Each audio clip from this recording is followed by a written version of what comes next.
turabasuje mu izina rya Yesu Kristo. Abantu mwese mudukurikiranye kuri televiziyo ya Bikabaho TV, turabakiriye muri iki gitondo. Muhabwe umugisha n'Imana. Tugiye kubana mu mwanya mwiza wo gusenga no kumva ijambo ry'Imana. Mwebwe mukomeze murikurikire kandi mwumve icyo Imana ivugana namwe. Imana ibaha umugisha. Turabakira abari hano mu Rwanda, abari mu bihugu bitandukanye, ku migabane itandukanye. Mwese ni karibu, muze twumve icyo Imana ivugana natwe biciye mu ijambo ryayo. Uyu munsi wa none nagiriwe ubuntu, ngewe Twagirimana Francois, bwo kwakirwa n'umukozi w'Imana Reverend Dukuzumuremyi Bosco, bwo kugira ngo dusangire ijambo ry'Imana. Imana imuhe umugisha kandi ndizera neza ko Imana irabana natwe. Munyemerere dusenge, dushimire Imana nanone kubw'uyu mwanya kugira ngo twumve nanone ijambo ry'Imana. Data, mu izina rya Yesu Kristo rifite imbaraga, ubutware n'ubushobozi, turagushimiye muri iki gitondo kuduhaye uyu mwanya mwiza wo kuvuga ijambo ryawe. Mwami Imana yacu, turagusabye kugira ngo uzubane natwe. Mu izina rya Yesu, ijambo ryawe rice muri twe, rigende rigere ku bantu bari hirya no hino mu bihugu bitandukanye badukurikiye. Mwami Imana yacu, rihindure kandi rireme ubuzima, rireme ibitangaza, rireme ibifatika, ribakura ahantu ribageza ahandi. Mwami, turabasengeye kandi tubingingira kugira ngo Mwami umwuka wawe wera agendere buri muntu wese, imirimo n'ibitangaza bikoreke kubw'ijambo ryawe. Turagushimira rero, tukweretse umwanya wose tugiye kuba. Mwami Imana, muri uyu mwanya aba ari wowe udufasha, udushyigikire. Turabigushimiye, tubyambaje mu izina rya Yesu Kristo wa Nazareti. Amena, amena. Murakoze rero. Munyemerere dufatanye gusoma ijambo ry'Imana. Turasanga mu gitabo cya kabiri cy'Abami, ibice bibiri byaho. Turasoma duhere ku murongo wa 19. Kadusome mu izina rya Yesu. Haranditse ngo bukeye abanyamudugudu baho babwira Elisa bati, dore uyu mudugudu uburyo uri heza nk'uko ubireba databuja, ariko amazi yaho ni mabi, kandi muri iki gihugu imyaka irarumba. Aravuga ati, nimunzanire imperezo nshya muyishyiremo umunyu. Nuko barayimuzanira. Arasohoka ajya ku isoko y'amazi, amishamo umunyu. Aravuga ati, Uwiteka aravuze ngo, ahumanuye aya mazi, ntabwo azongera kwicana cyangwa kurumbya. Nuko amazi arahumanuka na bugingo n'ubu, nk'uko Elisa yavuze. Bukeye avayo ajya i Beteli. Akiri mu nzira azamuka, haza abahungu bavuye mu mudugudu baramuseka. Baramubwira bati, zamuka wa munyaruhara we, zamuka wa munyaruhara we. Arakebuka arabareba, abavuma mu izina ry'Uwiteka. Nuko haza idubu ebyiri z'ingore zivuye mu ishyamba, zitemagura abahungu 42 bo muri bo. Mana ishimwe cyane. Haleluya. Reka dusome nanone Yakobo ibice 5. Turasoma umurongo wa 17. Haranditse ngo dore Eliya yari umuntu umeze nkatwe, asaba cyane ko imvura itagwa. Imvura imara imyaka 3 n'amezi 6 itagwa. Arongera arasenga, nuko ijuru rigusha imvura, ubutaka bumeza imyaka yabwo.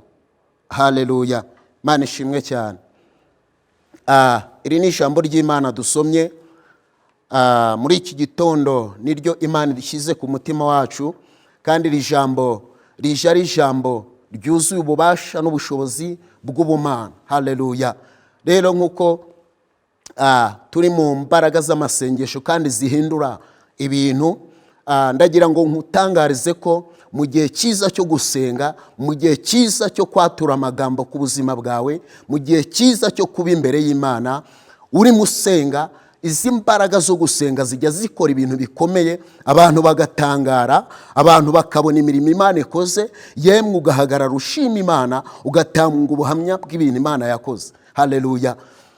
Rero izi mbaraga z'amasengesho zijya zinyeganyeza ibihome, ibihome bigasenyuka. Izi mbaraga z'amasengesho zijya zizura abantu bapfuye, zijya zikiza abantu barwaye indwara zitandukanye bitewe n'imbaraga z'amasengesho. Haleluya. Imbaraga z'amasengesho, abantu babanye n'Imana bakaba mu bihe byiza byo gusenga, Imana yagiye ibumva kandi ikamanuka igakora mu gihe cyose babaga bari imbere y'Imana, bazamuye imitima yabo barimo basenga binginga Imana. Imana nayo yarabumvaga iri mu ijuru, ikamanukana ububasha n'ubushobozi bwayo, igakora ikintu kidasanzwe kivuye muri ayo masengesho, abantu bakakibona, abantu bagashima Imana, abantu bagahimbaza Imana. Haleluya. Ijambo dusomye rero, dusomye ijambo mu gitabo cya kabiri cy'Abami. Bibiliya itweretse neza umukozi w'Imana wagize ibihe byo gusenga, agira umwanya wo gusenga, aba imbere y'Imana. Imana iragenda imwuzuza imbaraga zo gusenga, agirira ibihe byiza imbere y'Imana. Haleluya. Umwuka wo gusenga, umwuka w'ubuhanuzi, umwuka w'imbaraga uraza umubaho. Haleluya. Bibutse ko mu gusenga, iyo dusenga twatuza akanwa kacu, tuvuga amagambo atandukanye, tubwira Imana ibyo imitima yacu, ibiremereye imitima yacu. Imana nayo ikabyumva iri mu ijuru. Haleluya. Ikaza ikadutabara, ikaza ikadusubiza, ikatuzanira igisubizo cy'imitima yacu yari ikeneye. Haleluya. Imana ishimwe cyane.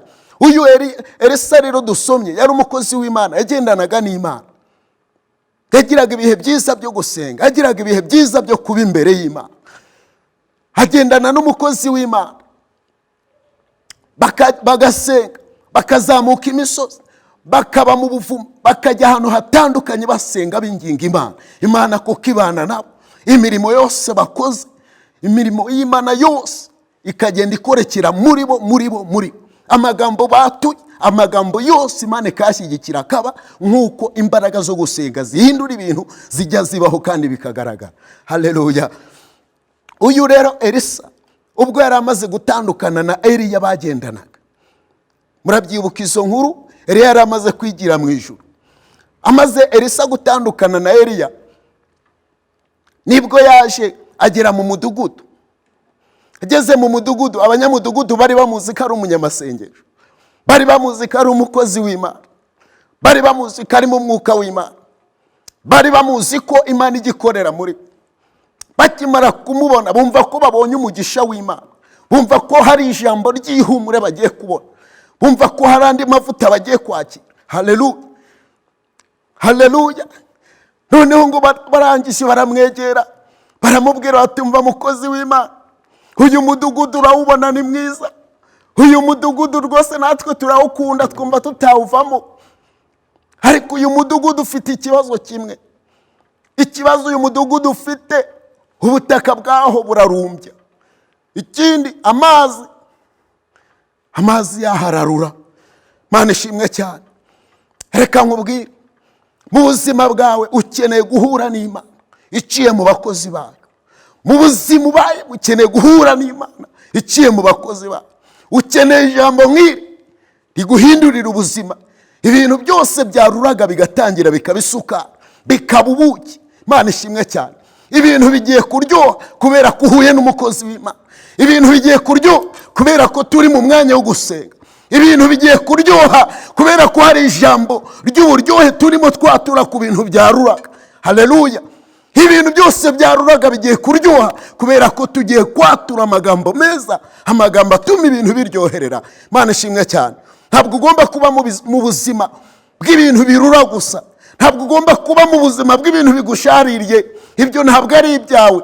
Shitani yagiye abizana impande n'impande kugira ngo wiganyire, kugira ngo wihebe, kugira ngo utangire wiganyire.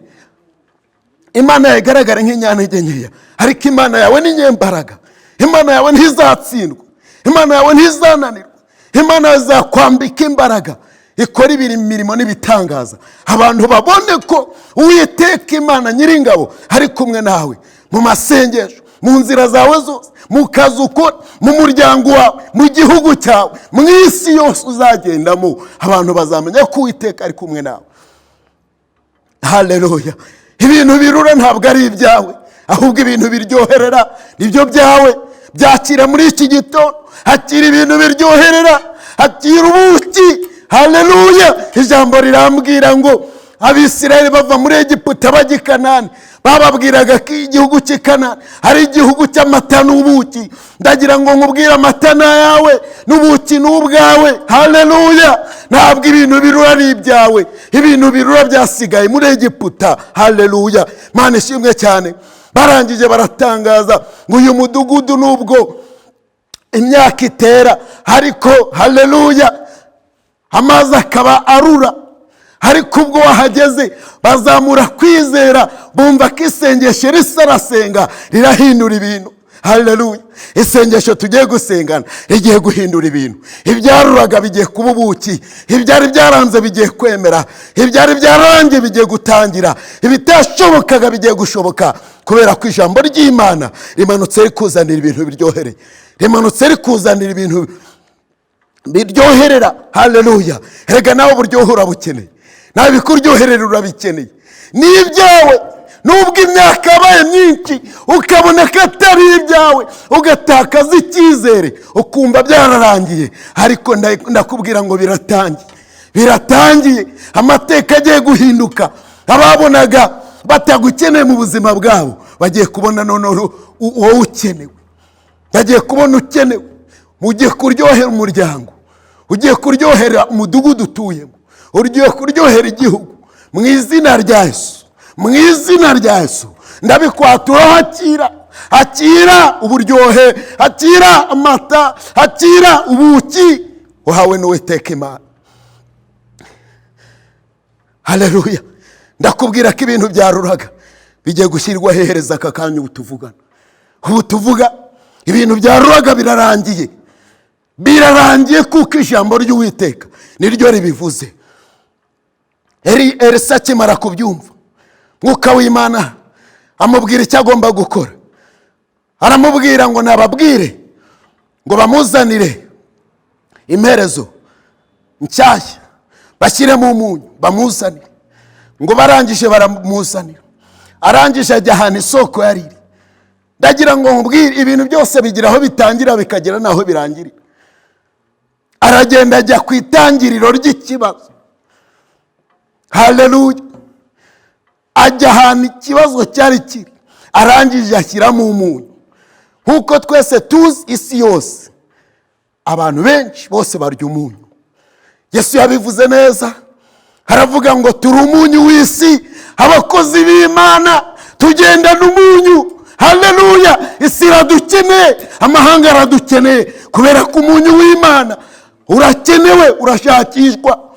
Arangije ashyiramo umunyu. Haleluya. Bivuze ngo abanyamudugudu bari bawukeneye. Nawe ukeneye umunyu aho ngaho uri. Ukeneye umunyu w'Imana.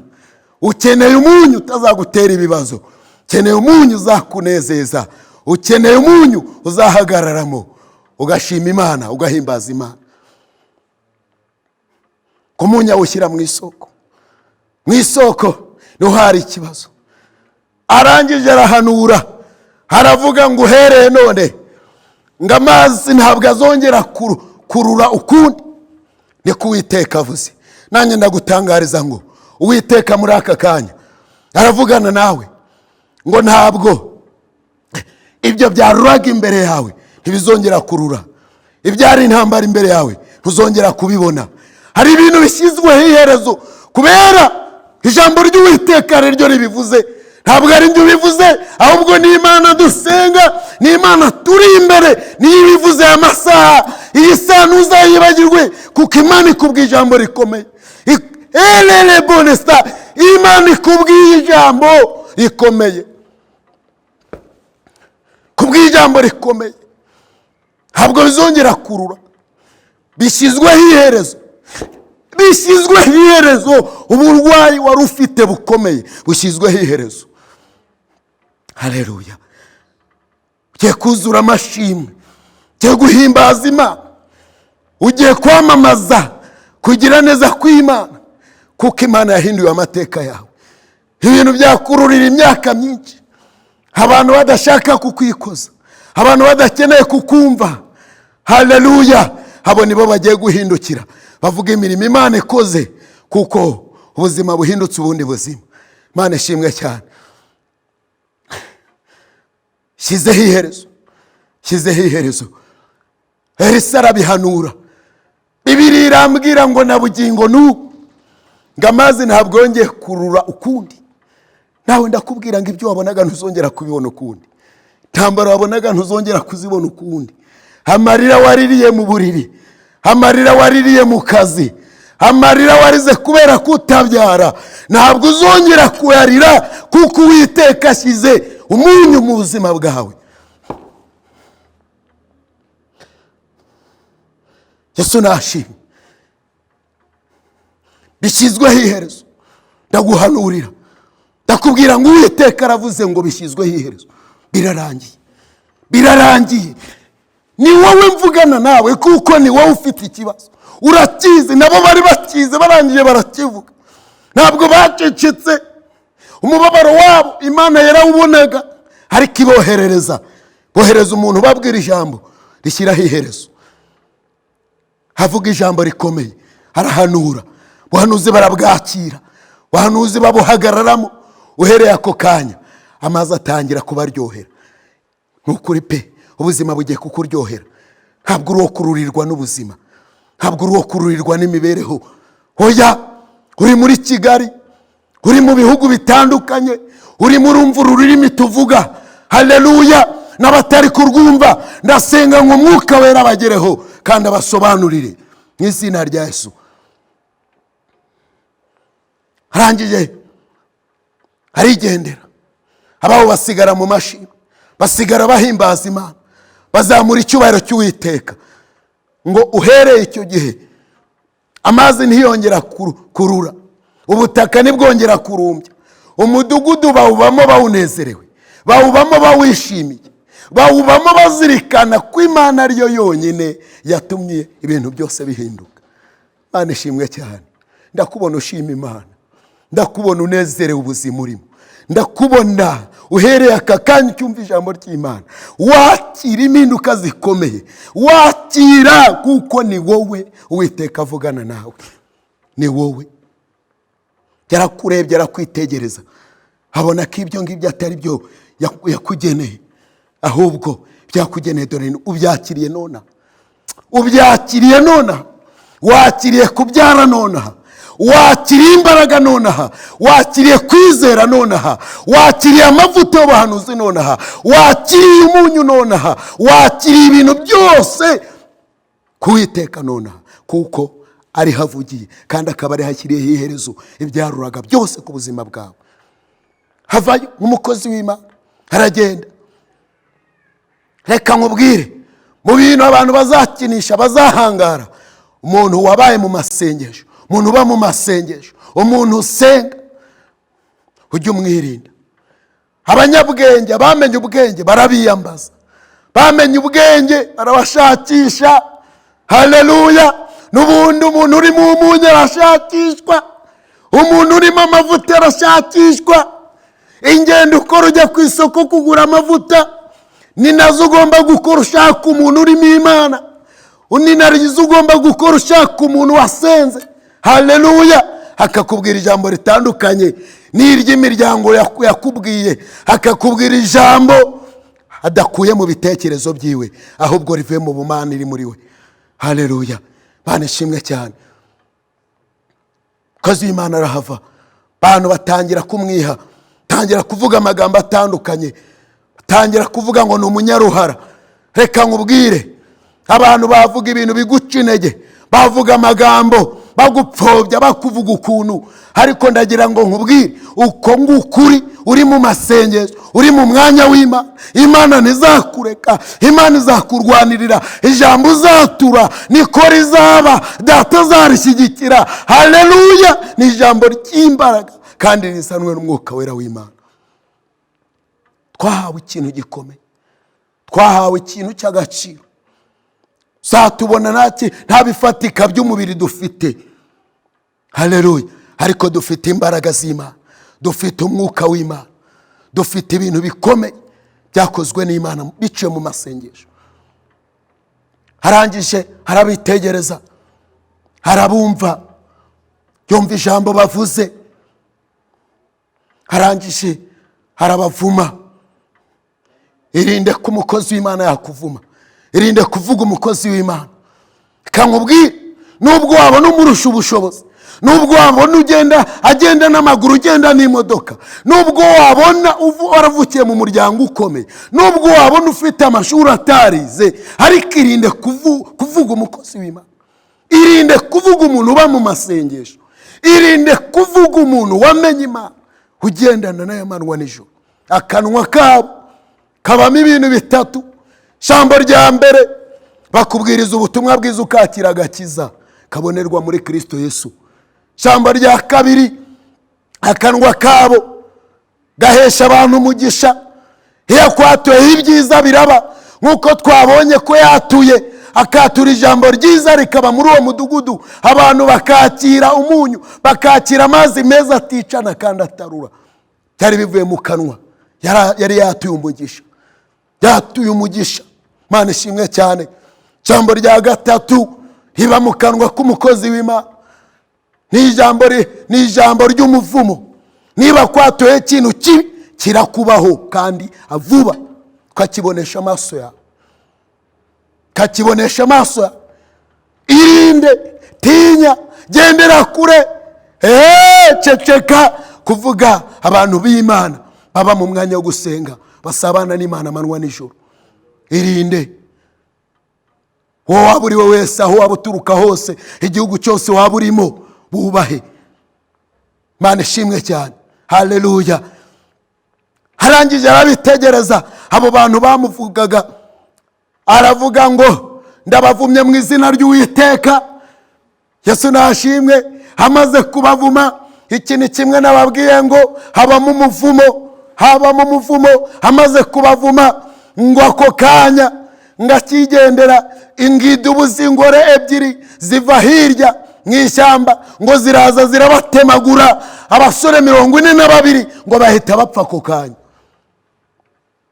Irinde umuntu usenga, irinde umuntu uba imbere y'Imana amanywa n'ijoro. Bareka ibyo kurya, bakareka ibindi byose mwebwe mwirukankaho, bo bakaba imbere y'Imana, bakatura ibintu byiza kuri mwe. Ariko nanone iyo mwatuye ibintu bibi, iyo mubavuga nabi, umuvumo uraza ukabageraho. Imana ishimwe cyane. 42 barapfa. Ariko icyo ntabwo ari cyo nkwifuriza, ahubwo yuko akanwa k'abakozi b'Imana kavamo amagambo meza y'ubuzima. Bakunde, bavuge neza. Niba hari ikimana iguhaye, wumva wabakoreraho umugisha, ubakorereho. Ariko wirinde amagambo mabi yo kubavuga nabi. Nubavuga nabi bizaba bibi ku buzima bwawe. Ibyo uzashaka byose ntabyo uzageraho, kuko wavuze umuntu udakwiye kuvugwa. Imana ishimwe cyane. Haleluya. Haleluya. Imana ishimwe. Eliya yagendanaga na Elisa. Twasomye muri Yakobo ibice 5, ijambo ryatubwiye ngo Eliya yari umuntu nkatwe. Haleluya. Afata ibihe arasenga, ngarangije hagarika imvura imyaka 3 n'amezi 6. Haleluya. Umva akanwa k'abakozi b'Imana, umva imbaraga z'amasengesho zikora ibintu bigahinduka. Myaka 3 nzara yica abantu, ariko we yararyaga. Inyota yica abantu, ariko we yaranywaga. Ubuzima bwarakomeje, ariko ibyo byose byabereye mu mbaraga z'amasengesho. Haleluya. Kwari umuntu nkatwe, nawe wasenga bikemera. Nawe wajya imbere y'Imana, Imana ikakumva. Nawe waba mu mwanya wo gusenga ukagirana ubusabane n'Imana, ibintu byahinduka, ibitangaza byakoreka. Kankubwira, niba hari ibintu byakunaniye, niba hari ibintu ubona bibaye umusozi imbere yawe imyaka myinshi, fata ibihe byiza byo gusenga. Mbonye Imana itabara abantu mu masengesho, mbonye Imana ihindura ubuzima bw'abantu mu masengesho, mbonye Imana itanga amasura mashya abantu bari badasanganwe mu masengesho. Mbonye Imana ibohora abantu bari mu nzu z'imbohe kubera amasengesho. Mbonye Imana ikura abantu mu mpfu bapfuye byarangije, amatangazo yo kubika yavuzwe, ariko Imana igakura abantu mu rupfu. Imana ishimwe cyane. Fata umwanya wo gusenga, fata umwanya wo kuba imbere y'Imana. Byari imisozi Imana irasha ibitagure, Imana irasha ibikureho. Eliya niba yari umuntu nkatwe, nawe ukaba uri umuntu nkanya, tukaba turi muri uyu mwanya wo gusenga, nyemerera uzamure icyifuzo ufite mu mwanya wo gusenga, tugisengera Imana. Imana izihereke igikore none, Imana ihereke izigikore mu mbaraga zayo. Si ibyo ubuntu bw'Imana. Ntabwo abakozi b'Imana benshi uzi ntabwo bari bakwiye kuba bahagaze mu mwanya nk'uyu, ariko kubera ubuntu bw'Imana, Imana yadufashe turi abanyantege nke, idufata turi abaswa, imitima yacu icishwa bugufi, turayemerera, ituyobora inzira yo gusenga turasenga, tuyobora inzira yo kwihana turihana, ituyobora inzira yo kuvuga ubutumwa turabuvuga, ishyira amagambo yayo muri twe kugira ngo aza guhindukira ubuzima. Ishyira amagambo yayo muri twe kugira ngo aza kubohore. Niyo mpamvu aya magambo mvuga ntabwo nyavuga ku bwanjye, ahubwo ndayavuga kubw'umwuka w'Imana n'ububasha bw'Imana Imana yashyize muri njyewe. Imana iguha umugisha, Imana iguha umugisha kwakira icyo Imana ivuze. Haleluya. Tugiye gufatanya dusenga, tugiye gusenga. Icyifuzo cyawe kizamure ni ukuri. Data agiye kuhita abikora, agiye kubikora, kandi nawe uzahagarara ushima Imana. Haleluya. Zamura icyifuzo cyawe, kadusenga Imana. Uwiteka Mana ikomeye, Mana y'imbaraga, Mana y'ubushobozi, Mana y'ubutware, Mana ivuga bikaba, yategeka bigakomera. Mu izina rya Yesu, aka kanya ndasengera abantu batandukanye bafite ibibazo n'ibyifuzo bitandukanye, bari mu mahanga atandukanye. Mu izina rya Yesu ndavuga ngo aka kanya ubuzima bwabo bwaruraga buhereko buryoherere. Mu izina rya Yesu bahinduka umunyu, bahinduka uburyohe. Mu izina rya Yesu ibyanukaga mu miryango yabo, ibyanukaga mu kazi bakoramo, ibyanukaga mu bana babo, mu izina rya Yesu bihereko bihinduka umunyu.